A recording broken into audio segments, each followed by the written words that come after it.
From the bleachers to the big leagues, this is where campus meets competition. Welcome to the student section, right here on cmru.ca, where we rep Cougar blue and white. We're talking highlights, hot takes, and buzzer beaters. Where the fans are loud and memories are made. Take a seat on the bleachers. Game time starts now. Today, Tristan and Josh are going to be trying to build the best starting lineup they can possible with only using fictional athletes. So, you guys can rock, paper, scissors, I guess. See who goes first. Okay. I'll shoot. Okay, go ahead. All right, Josh wins. Rock beats scissors. With my first overall pick, I'm taking Lightning McQueen. He's going to be great down the left wing. Speed, skill. Nobody's going to match him there. All right. I like the take. My number one pick, I'm going to be taking Happy Gilmore. He is a staple. He's a staple of the hockey and the golf world, and he just he putts with a hockey stick. He's built for this. So I think that's who I'm going to go with. It's the multi-sport athlete right there. Yes. You're getting. Yes, totally. I feel like that's a great pick. Yeah, it's a utility man. First overall, I don't know how to come back from that. I think, actually, I'm going to take a surprise pick. I'm going to take Johnny Bravo and put him on my defense. I'm going to have a big body presence, and I think I need that early to handle the multi-sport aspect of your team so far. All right. With my number 2 pick, I will be taking Rocky Balboa on my defense. He is he will be a bruising defenseman. He will lay anyone out. No one will be getting past him.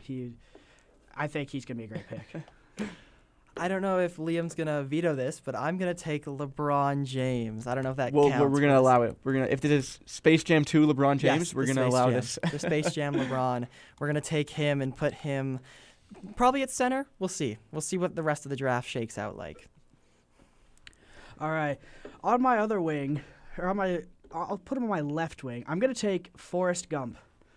Now he's not necessarily the brightest man out there, but he knows how to run. He can learn how to skate. I think he can be that up and down the ice presence who will just be flying everywhere.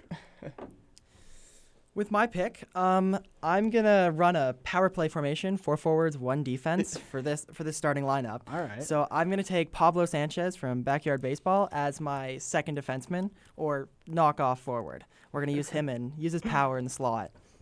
I like that pick. Yeah, that's a good one. On my other wing, I'm going to take another speedster. We're going to go with Ricky Bobby. He is a guy who knows how to win. He has done it time and time again, and if he can get support from his teammates, I think he's going to excel. For my next pick, I've got 2 directions I could go. I need a goalie, and I need another forward, probably a center. So I think I'm going to start with the forward, and we're going to go with Bugs Bunny down the middle. Again, another fast, electric player. He'll get me pucks, bring them back, and we'll just shoot them off. We're getting the old teammates, Bugs and LeBron, going against each other now. Run it back. Yeah, they'll have some chemistry with that.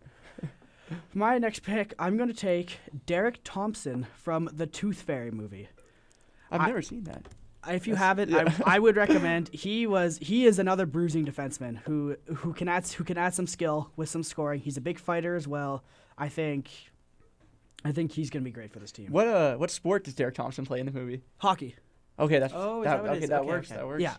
Is he played by The Rock? Am I remembering that wrong? Or yes, he is. Okay, yeah, I kind of remember. Early that movie. 2000s Rock. Yeah. So when he still had hair. Yeah.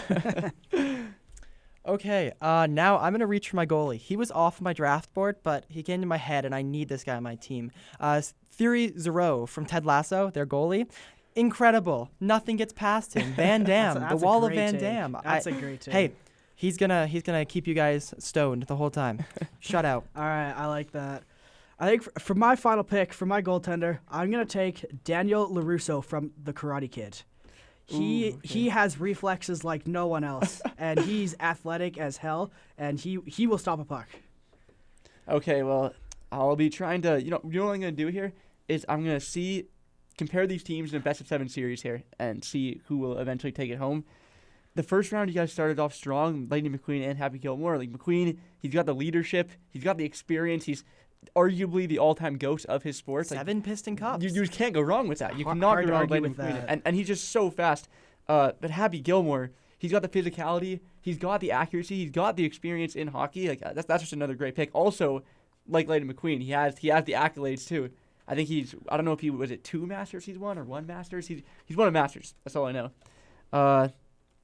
Then both second round, you guys both went physical with Johnny Bravo and Rocky Balboa on defense. Both kind of cancel each other out there. So LeBron James and Forrest Gump. Like Forrest Gump, that's another. I think he kind of rivals McQueen's speed. Pablo Sanchez in the 4th round, or the 3rd. Would get him in the 3rd or 4th? I think you got him in the 4th. Yeah, it was 4th. an absolute steal of a pick. That guy's just. I feel like Pablo Sanchez doesn't even need. He needs no introduction. He's amazing. Ricky Bobby too. The 4th round was 2 steals. Ricky Bobby again. He's been here before. He knows what it's like to win. That's the kind of veteran leadership that Tristan needs in his locker room.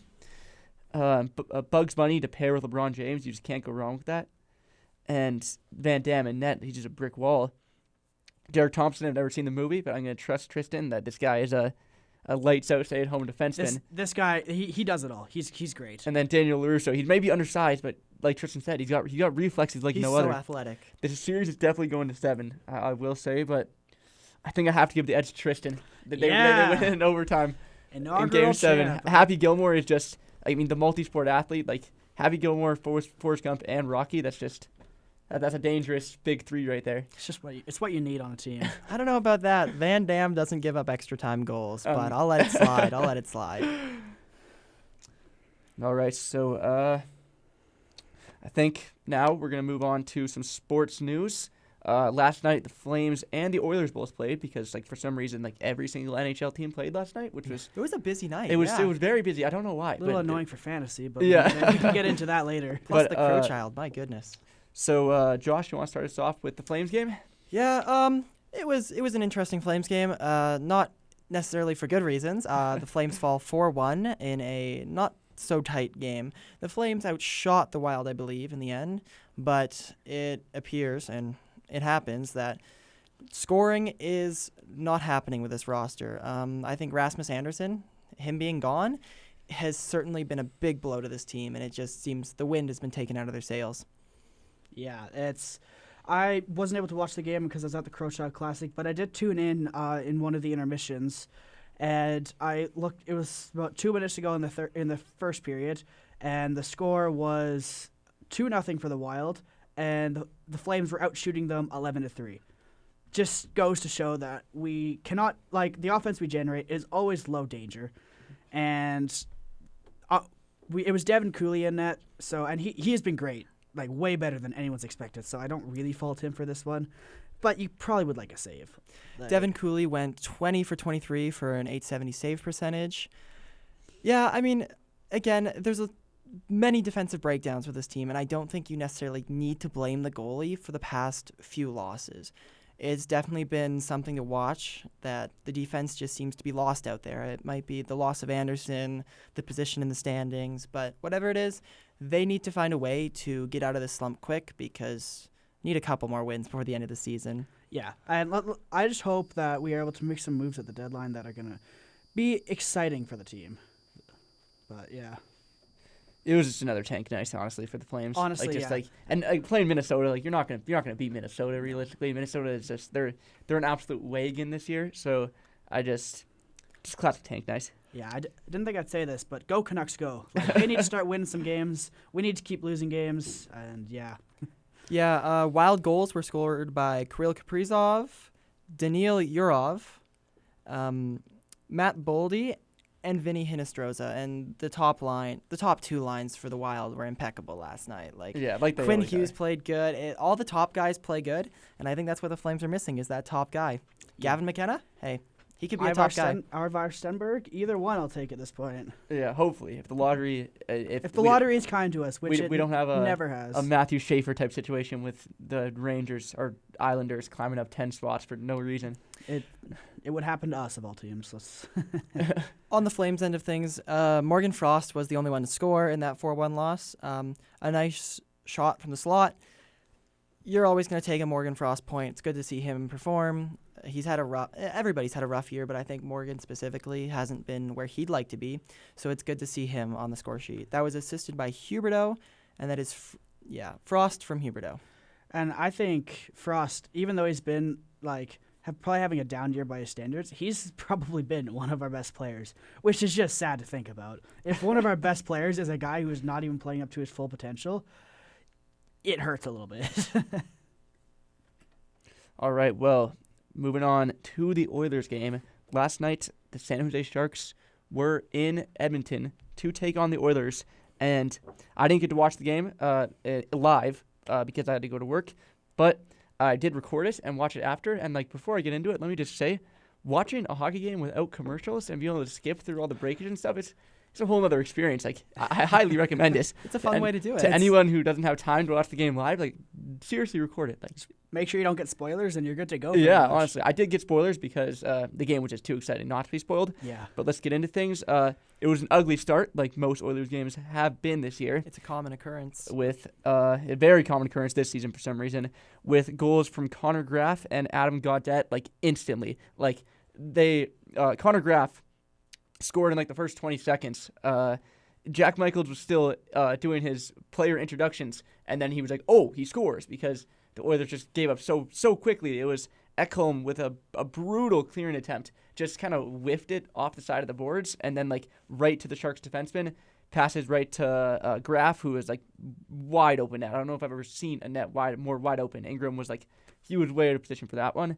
And then probably a minute later, Adam Gaudette makes it 2-0. The energy was completely drained from the building. And then later, I'd probably say 5 minutes later, Michael Misa, which, I wasn't too mad about this one. I like Michael Misa. I always love when young and up-and-coming players score goals. I don't know why. It's just a thing that I like, even when it's against the Oilers. But Misa scores and makes it 3-0. And then by that point, I feel like most Oilers fans honestly would have turned off the game just because it was such a brutal start. And nothing happened in the second period. So it was seriously looking like it was going to be a shutout win for the Sharks and Yaroslav Askarov. But you can never count the Oilers out of a hockey game, is what we've learned from these past 2 seasons. Draisaitl opened the scoring with a power play goal off a shot from Bouchard that was tipped into the net. So 3-1 Oilers. And then McDavid scored the next one, I think, on the power play as well. I can't remember. I might have been on the power play. But it was it was not on the power play. It was with an empty net. It was 3 minutes left in the game. McDavid scores an empty net goal. And then so it's 3-2. It's looking like there's a serious shot. The Oilers might be back in it. And then with 1 minute left, Bouchard from the point, he teed it up for the slap shot, adjusted, didn't like what he saw, fired again, picked his corner, and sniped it home to tie the game 3-3 with under a minute left. I just wish I was in Rogers Place for that moment, because I know the crowd was just absolutely electric there. And the game went to overtime, and then as most Oilers overtime games go, we scored instantly in the first 30 seconds. Zach Hyman, Evan Bouchard, Connor McDavid to Zach Hyman, and we completed a historic comeback. And my takeaway from this game is that Evan Bouchard and Zach Hyman it's blasphemous that they're not on Team Canada. Bouchard has, I don't know how many points Cale Makar scored yesterday, but I'm pretty sure it wasn't 3. So Evan Bouchard, if I might be wrong with this, but I'm pretty sure he's the number 1 scoring defenseman in the entire NHL. Makar had no points last night. Okay, so it is still Bouchard. Bouchard yeah. is the number 1 scoring defenseman in the entire NHL, and he's not going to the Olympics. That's just I know that as both you guys are Flames fans, I need to hear your takes on this. Honestly, Bouchard has been so good recently. It does pain me to say this, but he should at least be an extra. He should make the roster over a guy like Travis Sanheim and Drew Doughty. Maybe even Thomas Harley, although Thomas Harley had a great 4 Nations, and he's been really good this season. But the offensive output that Evan Bouchard brings it's painful as a Flames fan, but it's incredible. I think, for me personally, the Olympics is a short tournament, so I think in all hockey games, you need to outscore your problems to win. So taking defensemen like Drew Doughty or Travis Sanheim, I feel like you're just hindering yourself in your ability to outscore your opponent. So for a guy like Bouchard, who has, if I'm correct here, has 59 points this year. Yeah. Compared to Drew Doughty, because I know he's not at 59. He has 13. He has 13 Oh my points. Yeah. You're looking at that and going, wow, we could use those points in a clutch situation. Yeah, and especially since Doughty is sort of like throughout his career has been kind of known for being more of an offensive defenseman. Like he was actually capable of putting up points. Like I think even like just 2 years ago he had 50 points, which is like that's pretty solid for a defenseman. And now like to see that his production has just completely fallen off a cliff with 13 points in 44 games is like just I get that he was on the last time like when they won? Was he on the team that scored the golden goal? Or Yeah. Yes. Either he was, or he was at least on the 2014. I know he Olympic was team on gold. the last time NHL players were in the Olympics. Yeah, in 2014. Him and Sid were on the he team. was, yes, he was on the team. So they're the only two that, like that's the 2010 only reason he's on the team. 2010 was his Olympic debut. Yeah. Okay. But that's like I feel like there's a little bit of bias involved there because at the end of the day, like it's best on best is the Olympics, and like Drew Doughty is not Canada's best. Like he has the veteran leadership, sure, but like lots of guys on Canada have veteran leadership. We have Crosby, we have McDavid. At this point, I would consider McDavid and McKinnon to be veteran leaders. Like they're both 30, I think. So yeah, I would agree with that. like I don't think like and this is the best on best. I don't think we need guys like Doughty to come in here and like lead. We have lots of leaders on this team. There's like 3 captains on Team Canada. So Is plus minus a useless stat to you guys? no, I don't think so. Because it's decently important. I feel. Yeah. Bouchard, for all his defensive woes, is plus 13 this year, and Doughty is only an even 0. Yeah. So I guess it all comes down to who you think's better in a clutch situation. But we've seen with all these Oilers comebacks, like late in games, that Bouchard may be the guy you actually want out there with 2 minutes left in the 100%. third, trailing a goal. So I've for a while been of the opinion that Bouchard can't play defense, but I think you overlook that completely and trust him enough to be competent in his own end. He's not going to be Quinn Hughes. He's not going to be Brock Faber or any of those big defensive capability defensemen, but he will provide something. He's not useless in his own zone. If you can limit the turnovers, you're fine.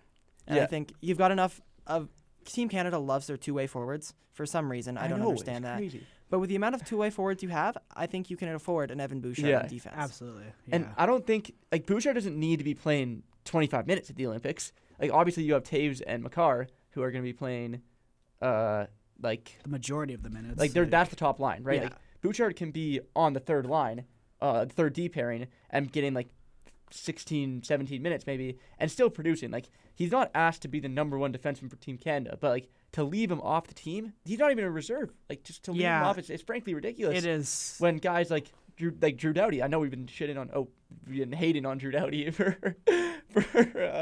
majority of this game. Pardon my language.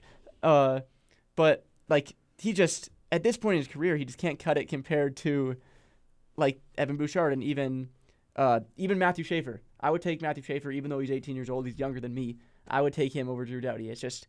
Yeah. Honestly, I'm more upset that Drew Doughty is on the team than Evan Bouchard is left off the team, just because, like, what are we doing here, Team Canada? Yeah, I agree. And then moving on to another Oilers player, Zach Hyman.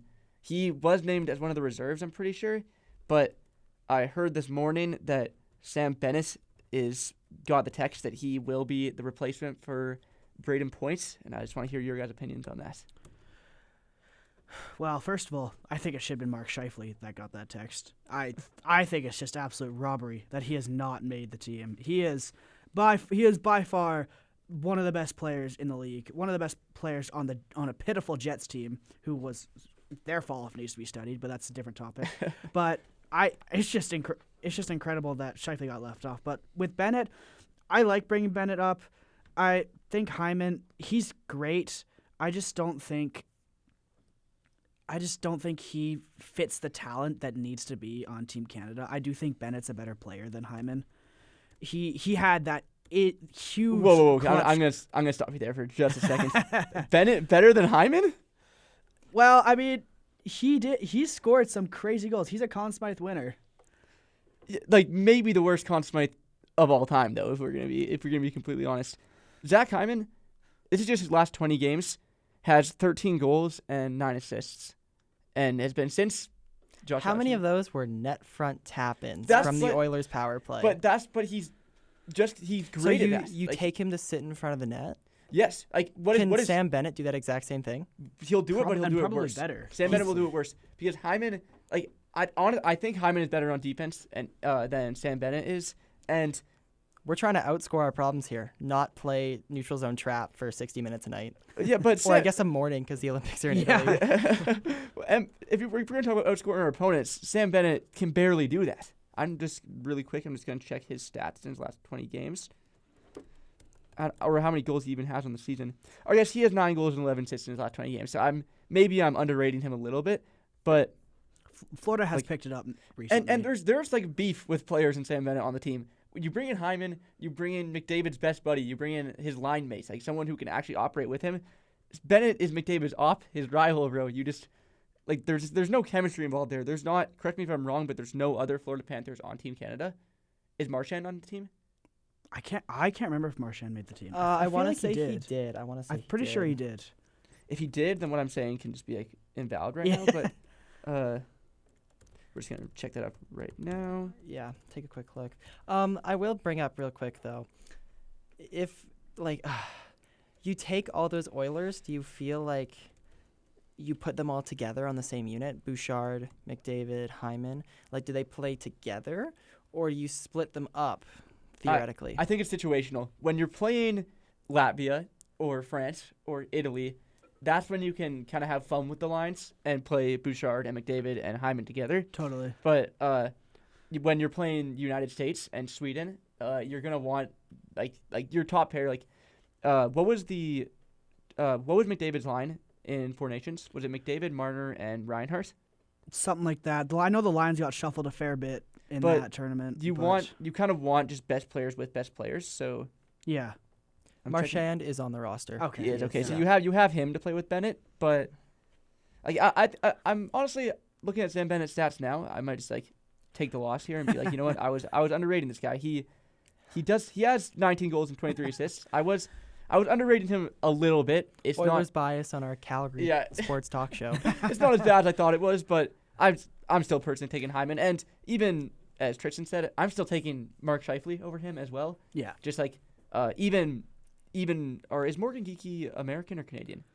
I think he's Canadian. I don't know, but he's not on. But He's not on either team. On the Canadian team. But for he sure. has 30 goals this year, so I think honestly, you could argue him over Sam Bennett. I see Sam Bennett in a role such as Seth Jarvis was at the Four Nations last year, like that energy line. I think Yeah. Marchand, Bennett, and like Wilson would be an awesome third or fourth line for this team. Definitely would. I agree with that. Especially to go against Matthew and Brady Tkachuk. Yeah. Yeah. That would be really that would fun. feed families, honestly. Yeah. That's gonna be so fun. But yeah. Back to what I was saying about Bennett making Team Canada. He had the game tying goal in the championship game in the Four Nations, and it was an absolute beauty shot. So I just think I was actually shocked when he was left off the initial roster. He was a snub in my opinion as well, but yeah, I think he's gonna be good for us. Okay, this is interesting here, but I'm looking at Daily Faceoff right now. This is per Matt Larkin. On his projected lines, he has Mark Stone, Connor McDavid, and Braden Point as the first line. So that begs the question: if you're taking out Point, if Point was going to play winger on the first line, which looking at this, I really don't know if this is accurate at all, but then you might want McDavid's winger on his wing for the Olympics, considering that he is, because it's not like Hyman isn't like one of the best, like not one of the best players, but he's a very, very solid NHL player, and it's not like he's not good enough to make the Olympics. It's just like I feel like you might as well give him a shot, you know, like especially if they were gonna have Point with McDavid, and they're replacing Point with one of these people, then Hyman might be the guy you want to throw in there. Is Celebrini a winger or a center? He's gonna be playing on this. He's playing center with Brendan Hagel and Mitch Marner. Do you move him up potentially? I feel play like with McDavid. I think he should play on the wing. I think he would be great on a wing with with McDavid or McKinnon. That yeah, honestly, I think to I agree me, with you guys. I think you move Celebrini up to that first line. You keep Mark Stone on the right wing. You put Celebrini on the left wing, in between McDavid. I think that would be a deadly first line because Celebrini is unreal. Like it's actually quite ridiculous how good he's Can been we this agree year. on that top line? I can definitely agree with playing McDavid and Celebrini. Just because, like, for the fun aspect of it. Honestly, like McDavid and Celebrini would be so fun. So then if we move down to our second line, I look at Reinhart, Suzuki, and Crosby, McKinnon, and Reinhart or Suzuki. One of those two. I'd say definitely Reinhardt on the over Suzuki in my opinion. I agree. And then if you're moving Macklin to where Braden Point was, then you might want to move Suzuki up to be the third line center because they had Macklin in third line center. But if we're going to play him on the first line, which I don't even know why they has him as the third line center. He should not be playing. Well, third because line the centers, it's the first line center is McDavid and the second line center is McKinnon. So I guess, but he Crosby. should be playing on the wing probably. I think so. He's just too young to be taking a center role. And the thing at about a stage the thing about best on best too is that even though like we say like Macklin Celebrini's in the third line, the minutes are way more equally dispersed in the Olympics than they are in regular NHL. Yeah, obviously, totally. so honestly, the top three lines probably all get around the same amount of minutes, and the fourth line gets a little bit less. And then the fourth line is probably I think you just throw all your goons on the fourth line. I guess like Wilson, Marchand should be playing on the fourth line, and then if it depends on who they put in, obviously, but if it is Sam Bennett, I put him as the center for that line as well. Where does Marner slot into all of this? Is he a third line guy? Do you see him on this team? With the season he's having this year, I put him on the third line. I think because so. he's definitely having a down year compared to. I'm just gonna pull up his stats real quick. So third line with like Sorelli and Horvat, then Probably. Is Horvat actually playing? Oh, I don't know. That's a he's good question. injured. I don't think his. I thought. Okay, yeah. I don't know if his status has been. But you definitely want a goal. You want a goal scorer with Mitch Marner. So I think Horvat would be, if he does play. They have him scratched here, but that would be someone to like benefit Mitch Marner because obviously. Do they have Brandon Hagel on his wing then? They do. Yeah. Yeah. So that would definitely be, just as long as Marner plays with a goal scorer, it doesn't really matter what line he's on, in my opinion. In the Four Nations, Marner was playing alongside Hagel and Bennett, which was a great fit for him. I think so. He did not play super well because he did start the tournament on a line with McDavid, and Stone, and it wasn't fantastic. But he moved down, and it kind of helped him. It helped him. He was better when he was playing on a lower line with a guy like Hagel and even Sorelli. He's playing with too, and he looks great there. And speaking of Mark Stone, I think we can all agree that he deserves to be on the top line this year. I don't know. He's been so. I wasn't familiar with your game, Mark Stone. I was Same, watching when the Flames played. Was it the Flames playing Vegas, or it was when Toronto played Vegas and Mitch Marner came back? I was watching that game, and I did not know how good Mark Stone has been this year. He has 53 points, 20 goals, 33 assists in 37 games this season. Like that's that's unreal. That's unreal from 33-year-old Mark Stone. Like this is his best season he's ever. Last season he had 67 points in 66 games. That's like an 83, 84 point projection. This season, 82 game projection is over 110 points. That's ridiculous. So what a underrated year he's having. Seriously, yeah. Especially they're first in the Pacific, and like Mark Stone's a large reason why that's happening. Absolutely, yeah. I think he definitely deserves to be playing on the top line in the Olympics. And you want to talk about the defense real quickly? Yeah. I would like to take a stab at that real quick. Yeah. Do you think John Cooper keeps Taves and McCarr together on that top pairing, or do you think it makes sense to move somebody up like Morrissey to complement McCarr in certain situations? In certain situations. I think you just got to leave the best defensive line in hockey. I completely agree.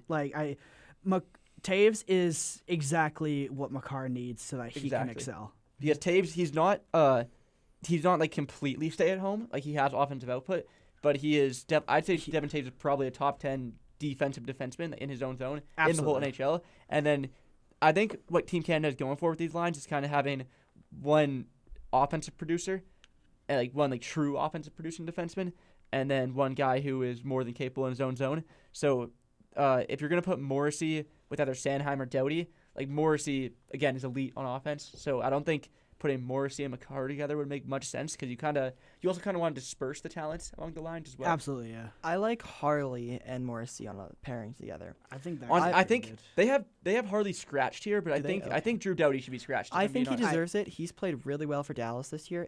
He's a guy who you won't see him on the scoring sheet as much as a guy like Morrissey. Yeah. But he's really excelled in his own end and getting out of his own end. So that's something I think they need to take a look at. Honestly, I would say Harley. I'd say Harley, Taves, and probably McCarr are Canada's 3 best defensemen, like just pure defensively on the team. So, like if Harley is playing is scratched and Doughty is playing, that's just blasphemous. Like Doughty does not deserve to be playing, especially compared to every other defenseman on Team Canada. And then moving over to goaltending, who would you guys say the starter should be? Well, with Logan Thompson being injured last night, Yeah. or Big being loss. scratched last night, yeah, I'm really worried for that for Team Canada. I know Jordan Binnington is the best player on the world when you need him to be, Yeah. For as we some saw with the reason. 4 Nations. Yeah. Yeah, that overtime period Yes. probably solidified his Olympic appearance. It definitely did. Absolutely, It yeah. definitely did. This year, he's not looked good, and that really worries me. He's Because been- last year's 4 Nation worried me when I saw Aiden Hill not playing well, Montembeau not having a great year, and then Binnington. Yeah. But it worked out, and I'm happy how it turned out for us. So I would like to see Logan Thompson. That's my pick. Yeah. I agree. If- He's Assuming his injury isn't bad, then I agree with you. But he's in the Vezina conversation right now. he definitely which- is. He's wi- in the last 2 years. He's been Yeah. like, absolutely phenomenal. He's been so underrated. Like He's you like- don't hear a lot of people talking about him, but he's just been Yeah. so good. and Same with Darcy Kemper. Darcy Kemper's Yeah, been he so always good. flies under So the good radar. this season. Honestly, Last season too. if Thompson's injury is bad, I'm taking Kemper over Binnington. I agree. I think Team Canada will start Binnington. I but, think they're like, going to play Binnington against a team like a Latvia or a Denmark, someone who they should beat up pretty easily, but they could have some shots that if Binnington doesn't save will cost him the rest of the tournament probably. It 100%. It is important to remember our pool, our Group A, is Canada, Czechia, Switzerland, France. Yeah. So you do have a couple games where I think you can take a look at the other goalies, specifically the game against the French or the Swiss game. But the Czech game, after all the prospects and talent we've seen come out of there recently, Yeah. I think you have to play your starter for that game. Yeah, absolutely. And then if I don't know what the degree of Thompson's injury is, but if he has to come out and they have to put in a new goalie, would you guys agree that Aiden Hill is the guy that comes in? Or No. I At this rate, I no. think he's gonna come in, but I don't think he deserves to. No, I agree. He My- has not played well. He's been very injured this year. He's only Yeah, played like- 9 games, 10 games or whatever, and Yeah. he's got like a below 900 save percentage. And I have him in fantasy, and it's been really rough. But If the defense core is as good as Hockey Canada wants us to believe, I feel Mackenzie Blackwood is 100%. your That's guy. what I was Yeah. gonna say. He's played with 2 defensemen Yeah. on that team, Taze and McCarr, and from my own fantasy team, he's been absurd for me this year. Whatever goalie is in net for Colorado is going I to have be both of them. in contention for the best. I net. have It doesn't matter Wedgwood who you and are. Blackwood. genuinely, It can be an absolute scrub, and he's going to turn his career around. Like Mackenzie Blackwood sucked. They're on San Jose. their third string goaltender on Colorado got a shutout in like his first ever game. Yeah, Was Trent like- Miner? Yeah. Yeah. Yeah. Like I could succeed in this in that with that defense in front of me. It's actually crazy how good Colorado's goalies numbers are. For consistently put up. context, Liam can't skate. Exactly. so- Yeah. All right. So, feel we got 20 minutes left. You guys want to move on to a Super Bowl preview? Yes, I think we should. Yeah. There's lots to talk about. Yeah. There's lots of ways it could go. Yeah. I think so. Yeah. You want to start us off, Josh? Yeah, for me, I had the Seahawks winning just because the Patriots' schedule was a cupcake walk all the way up here. 100%. Yeah. Their probably toughest battle was Josh Allen and a non-receiver core Buffalo Bills earlier in the season. So I do see the Seahawks. I have Darnold and Kenneth being their Kenneth Walker, being their key players throughout the game. Like, you have to establish a pass game to open up a run game, or vice versa, depending which way they decide to explore first. And then my Super Bowl MVP is JSN. So, Makes sense. He's definitely been the Seahawks MVP this year. So Yeah. yeah. I don't see him stopping. Yeah. Yeah. He might end up winning Offensive Player of the Year. It'll be between him and Puka, honestly. For my pick, I have the Seahawks winning as well. I have an extra score, 35-17, because their offense is unbelievable. Like the points they put up on, yes, an injured 49ers team, but also against a pretty healthy Rams team whose defense is fantastic. They put up 31 points like it was nothing. I got JSN going for over 100 yards, and Sam Darnold, who is honestly just a feel-good story of the NFL this year. 100%. I remember watching this guy on the Jets, and just like every game I'd watch where he played for the Jets, I'd be like, oh my god, I can't wait till this guy's out of the league, just because he Like, he got mono at one point, was seeing ghosts. Like, Yeah. throwing 5 interceptions in games. Like, it's insane how, like, when he went over to Minnesota and Kevin O'Connell, like, just Changed his career. he completely changed. I don't know what he told him. Whatever happened, yeah. it worked. And because you can say the Jets had, like, they're just a bad team and that, like, quarterbacks always fail there. But you also It's have kind of true. It is true, but, like, Sam Darnold never even showed flashes on the Jets. He was always terrible. He did have a few nice flashes. I won't like. There are some plays. Maybe. He played there for, I think, 3 years, and, like, they won, like, maybe, like, 8 games while he was there. But you go on. As you were saying. Yeah. I have Sam Darnold throwing for 4 touchdowns and winning Super Bowl MVP. I just think it could definitely happen. I think especially with, I mean, he might not win Super Bowl MVP if 3 of those are to JSN. Yeah. But like I just really want the Seahawks to win. I've cheered for the Seahawks for a while as well. Being from up in BC, it's kind of like closest we have to a home team. Yeah. Yeah, it would just be awesome to see the Seahawks win again and get the revenge over the Patriots from Super Bowl 49, I think it was. Yeah, and I also have the Seahawks. I think 99% of the population wants the Seahawks to win and thinks the Seahawks are going to win because, as Josh said, the Patriots, this might not be correct, but I think I saw a stat that said it's like they have the easiest schedule in like the last 30 years or something like that. It was and impressively then, easy. And then they get to go play back with quarterbacks And all the in teams playoffs. they played fired their head coach, except for Cincinnati and some in the NFC South. So. Yeah. So I think it's going to be a Seahawks blowout, if I'm being completely honest. I see New England putting up maybe 15 points, and Seattle is probably going to go for over 30 again. Sam Darnold is my Super Bowl MVP, just as a safe pick, just because the quarterback always wins it. And the keys to the game, in my opinion, are going to be the DBs on both teams, especially Seattle, because as we saw in the Broncos game, if Drake May's receivers don't get open, like there's not really any elite receivers on the Patriots. He's got Kayshon Boutte and Stephon Diggs, but if Stephon Diggs. If they when they go against a competent group of DBs like on the Broncos, like no one gets open. Like none of those guys create separation, and Drake May is like he had 86 passing yards against the Broncos. So that was brutal. An incredible game just for so many reasons. I think he had like just over 50 at halftime. Yeah. So if Seattle DBs, who is probably the second best in the league, only behind Denver, can lock up the receivers the same way that the Broncos did, then the Seahawks are just going to eat Drake May alive. Absolutely. Because unlike the Broncos, the Seahawks actually have an offense that can go score points. So like the Patriots defense is good, but not good enough to stop the Seahawks defense. Like if the Patriots want any chance in this game, they have to keep it competitive the whole time. Like you're not going to score 16 points and beat the Seahawks. There's just no way. Yeah. Yeah, Stephon Diggs made it to a Super Bowl before Josh Allen, so It's kind of sad. It is really sad coming from a Bills house that watching this is, that could have been us like for the past 5 years, but it's either the Chiefs or the Patriots every year. Also funny to think that Sam Darnold is the first quarterback from the 2018 draft class to to make the Super Bowl. I just think that's pretty impressive. All right, so now today is January 30th, and we have a fun little segment for you guys, which is recapping all the cool things that have happened in sports on January 30th in history. So we're going to play that right now. It's now time for On This Day in Sports History. On January 30th, 1983, the Washington Redskins defeated the Miami Dolphins in Super Bowl 17 with a final score of 23-17.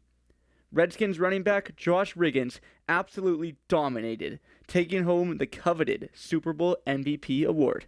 Moving over to basketball, today marks the 30-year anniversary of Magic Johnson's heroic return. Johnson came out of retirement and dropped a triple-double for the Lakers, proving that the legend still had it. And on this day in 2018, James Harden made sporting headlines as he set the record for the highest scoring triple-double in NBA history. Harden's impressive 60-point record held until just this year after Nikola Jokic topped his feat by just 1 point. So whether you're a fan of the NFL, NBA, or record-setting performances, January 30th has given us some tremendous sports moments that continue to live on throughout history. Okay, we got one more segment left here, and we're just going to talk about the NFL head coaching carousel, because as you guys know, if you're football fans, a lot of coaching changes were made this year. I think it was like 8 teams fired their head coaches, and most of them have signed now. So I'm going to start us off talking about my Cleveland Browns hiring Ravens offensive coordinator Todd Monken to be their new head coach, which, I mean, I have mixed emotions on this one because I don't know if you guys know, but the Browns had been interviewing their current defensive coordinator, Jim Schwartz, for the head coaching job, and he thought he was a lock to have it. He'd been on the Browns for multiple years now. 2 years ago, he won Best Coordinator in the league as an award, so he thought he was a lock to get it, and then out of nowhere, they hire Monken, and Schwartz quit the team. Even though he's still under contract, he just left the building and said goodbye to everyone. So to lose one of the best coordinators in all of football to an unproven head coach is it's kind of disastrous in my opinion. Myles Garrett put on his Instagram story, it was like a meme of like some guy like looking sad or something. So that's not a good sign. Monken has 26 years of NFL experience, but again, I've just, as a Browns fan, I've seen it over and over and over again where we get this head coach and he's supposed to be the next big thing, but then he just sucks, and I just don't know. I think what they should have done is hire a young offensive-minded head coach similar to Sean McVay to kind of retool the culture in Cleveland. We have Shedeur Sanders, is he the guy? We don't know, but I don't think hiring this 60-year-old man who it just doesn't I don't know. He actually was on the Browns at one point as the offensive coordinator in 2019, and we sucked that year. He claims that the head coach at the time, Freddie Kitchens, would just wing it every single game and completely ignore what would go on at practice and all their pre-game plans. But we'll see. I'm mixed emotions right now. If I were to give it a grade, it would be a C- as of right now. But I'll let Josh take it over for the Buffalo Bills. Yeah, so my Bills fired Sean McDermott after their loss to the Broncos, which I'm not the biggest fan of. I'll be completely honest right off the bat. I thought it wasn't necessarily McDermott's fault, but ownership, because if you look at the past 3 or 4 years of receiving cores Josh Allen has, you're not looking at anybody special. No offense to Brandon Cooks. I love him. He played great this year. But again, you're looking at teams who have star receivers, drafting receivers high, and injuries and the lack of talent piled up, and I really don't think it was McDermott's fault. In replacement, they hired Joe Brady. He was the former OC of the Bills, and from what I've heard and what I've watched, he calls a lot of screen passes, and that worries me because the blocking is good. I enjoyed watching it this year. A good screen pass is something that's so much fun to watch, but when it's not executed, you wonder what's going on, and you can't stand it. And with Brady, it feels like we're going to be looking at a bunch of screen pass, James Cook up the middle, oh, we're punting. So I'm not necessarily excited for that. But if it does work out, ownership said they're going to go out and get wide receivers or help for Josh Allen every year, so we'll see if that goes through. But if they can actually get some help, they've been given the green light, I think it'll be a great year again. Run it back, get closer, put a few more pieces in, and keep it going. So, yeah. And I'd like to say this is sort of breaking news. It happened a couple of hours ago, but the Bills have now found their offensive coordinator replacement for Joe Brady. They're hiring Denver Broncos senior offensive assistant Pete Carmichael Jr. So, I mean, the Broncos have an all-right offense. I don't know anything about Pete Carmichael Jr., but we'll see how that works out. And again, Brady is going to be calling the plays, running the offense. It's his offense. Yes. The offensive coordinator is kind of meaningless position in the Bills right now. Yeah. With the Green Bay Packers, there's a couple moves they made with their coordinators. They extended Matt LaFleur, which I'm okay with. He's getting a lot of hate that I think, especially for that disastrous, god-awful game against the Bears. I still can't comprehend that we lost that game. It was that bad. It was a really fun game to watch. I bet it was from the Bears for neutral fans. Yeah. I mean, it's part of the greatest wildcard weekend of all time, so yes, I will be seeing that highlight all the time, and I will be cringing every time. But no, LaFleur was not the reason we lost that game. The Bears' defense really, really tightened up in that second half. Their offense, they figured out how to get past our defense. Outscored the opponent. And our godforsaken kicker. We have had kicking problems in Green Bay for The last couple of years. It cost us our divisional game against the 49ers a couple of years ago. And it really cost us in this one, leaving a touchdown off the board. It's unacceptable, and the fact that he actually hasn't been cut is incredible. We need a new special teams coordinator. We have the highest paid special teams coordinator in the NFL, and he is this bad. Like, yes, he's done a great job of developing our punter, but it's a punter. Like, yeah, right. Like, punters are not out there winning football games. No, they're not. Like, yeah. So I don't hate the extension for Matt LaFleur. He still had one more year on his contract, so it would have been nice to see him play that out before giving him an extension, see if he's really the guy, but I think it's okay. As for our defensive coordinator, we lost Jeff Hafley to the Miami Dolphins, who should now be called the Miami Packers at this point because they're just taking all of our guys. They took our assistant GM. They're probably going to get Malik Willis, and and now they have Jeff Hafley. Yeah. Maybe Dobbs even. Maybe even Romeo Dobbs, genuinely. But yeah, they hired Jonathan Gannon as his replacement, and I think this is okay. He's not a good head coach, but a lot of coordinators are not good head coaches. Like Josh McDaniels or Mike McDaniel, they are not head coaching material, but they work great as coordinators. I think he was the defensive coordinator on the Eagles team in 2022 when they made their Super Bowl run, and they were great that season. They went like 12-4 or something like that. So I like it, honestly.